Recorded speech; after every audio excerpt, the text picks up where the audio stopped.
ওকে আছে। আচ্ছা, আমরা যশোর সদর উপজেলা, এই যে রাজারহাট, এটা কচুয়া ইউনিয়ন, আর এই পাশে মেন রোড।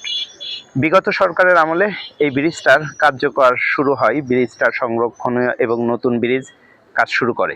কিন্তু বিগত সরকার চলে যাওয়ার পর থেকে আপনারা দেখতে পাচ্ছেন এই জায়গায় ব্রিজের কাজটা বন্ধ হয়ে পড়ে আছে, এবং এই ব্রিজের ওপর দিয়ে কয়েক গ্রামের মানুষ এবং শহরের মানুষ আসা যাওয়া করে।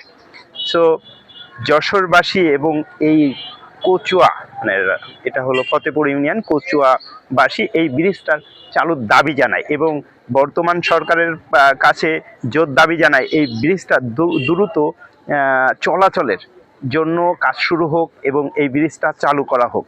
আপনারা দেখতে পাচ্ছেন এই পাশে এইখানে চিকন করে একটা ব্রিজ করে দিয়েছে। এইখানে প্রচুর পরিমাণ মানুষের আনাগোনা, এবং শহরগামী এই পথ দিয়ে হাজার হাজার, 10,000 বলাটা আমার ভুল হবে, তার অধিক মানুষের প্রত্যেক দিন আনা নেওয়া। আর এই ব্রিজটা আজকের কাজ বন্ধ থাকার কারণে খুবই দুর্বিষহ, খুবই বাজে একটা সময় পার করছে এই এলাকাবাসী।